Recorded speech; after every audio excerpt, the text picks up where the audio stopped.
నాది ప్రేమే కదరా. ఇది నీకు ఎందుకు అర్థం కాదురా?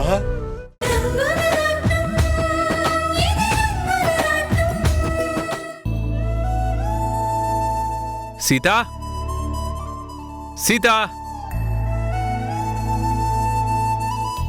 ఏంటండి ఇంత ఆలస్యంగా వచ్చారేంటి? ఆఫీసులో వర్క్ ఎక్కువగా ఉందా ఏంటి? ఏమైందండి అలా చూస్తున్నారు? అవును, పెందలాడే వస్తానన్నారు కదా, ఇంత ఆలస్యం అయింది, ఏమైంది? అవును సీత, కొంచెం లేట్ అయింది. సరే, మీరు వెళ్ళి ఫ్రెష్ అయ్యండి, సరేనా?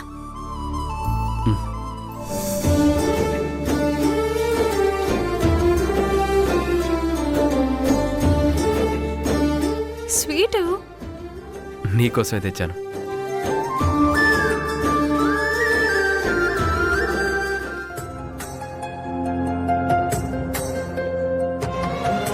ఏంటి మంచి మూడ్లో వచ్చినట్టున్నారు? సీత, ఇవి ఆ మూడ్లో ఉండి తీసుకొని వచ్చినవి కాదు. మరి మనసుకి సంతోషం అనిపించి తెచ్చాను సీత. నువ్వు చేసిన పనికి నిన్ను ఎలా అభినందించాలో తెలీదు, అందుకే ఇవి తెచ్చాను. అంత గొప్ప పని నేనేం చేశానండి? అమూల్య కాపురం నిలబెట్టావుగా సీత. అమూల్యని ఎలా కాపురానికి పంపించాలా అని అమ్మ చాలా టెన్షన్ పడుతుండేది. డబ్బులు ఇవ్వడానికి బాలు అస్సలు ఒప్పుకోవడం లేదు. శశి అడ్డుపడుతూ ఉంది.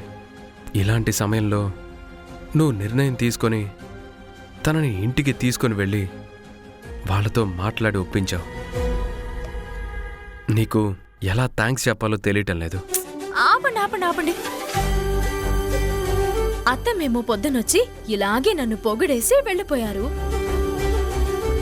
ఇప్పుడు మీరు మొదలు పెట్టారా?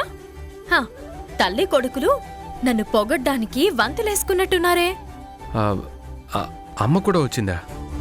రావడము మీలాగే నేను అంతా ఇంత అని పొగడ్డమో అయిపోయింది. అత్తమ్మకి చెప్పాను, ఇప్పుడు మీకు చెప్తున్నాను. నాకు థ్యాంక్స్ చెప్పి చెప్పి నన్ను పరాయిదాన్ని చేయకండి. అమ్ములు నాకు ఆడపడచ్చు.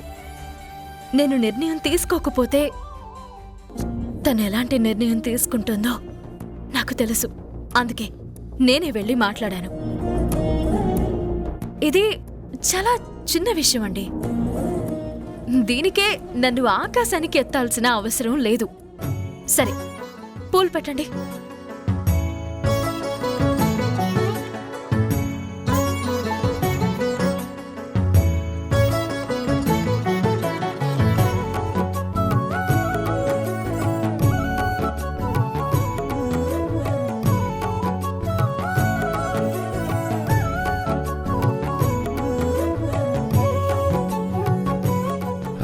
సీత, మనం ఈరోజు అలా బయటికి వెళ్ళి డిన్నర్ చేద్దామా? ఏంటండి, ఉద్యోగం వచ్చినందుకు పార్టీ ఇస్తున్నారా? ఇదిగో, నువ్వు ప్రతిదానికి ఇలా నా ఉద్యోగంతో ముడిపెట్టకు. ఏ ఉద్యోగం లేకపోతే బయటికి వెళ్ళి తినకూడదా? వద్దండి, పొరపాటున కూడా మీకు ఉద్యోగం లేదనే మాట అనకండి. పైన తదాస్తు దేవతలుంటారు, వాళ్ళు తదాస్తు అంటారు. వాళ్ళెప్పుడూ తదాస్తన్నారు సీత, నీకే అర్థం కావడం లేదు. ఏంటండి ఆలోచిస్తున్నారు? ఏం లేదు, నువ్వు తొందరగా వస్తే బయలుదేరదాం. నేను రెడీ అండి, పదండి వెళ్దాం.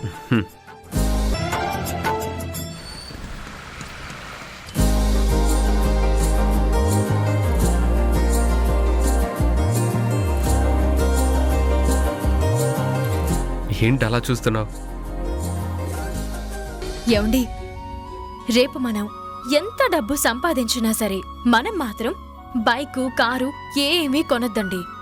ఎప్పుడూ సైకిల్ మీదే వెళ్దామండి. ఎందుకు? ఇలా సైకిల్ మీద వెళ్తుంటే చక్కగా మీ గుండెలకి నా తల ఆనుతూ ఉంటుంది. మీ గుండె కొట్టుకుంటుంటే ఆ శబ్దం నాకెలా వినిపిస్తుందో తెలుసా? ఎలా వినిపిస్తుంది? సీత సీత అని వినిపిస్తుంది. ఇప్పుడు సీత సీత అని వినిపిస్తే ఇంకో అరగంట ఇలాగే తొక్కితే అప్పుడేమో అమ్మో వామ్మో అన్నట్లు వినిపిస్తుంది. అంటే నేనంత బరువు ఉన్నానా?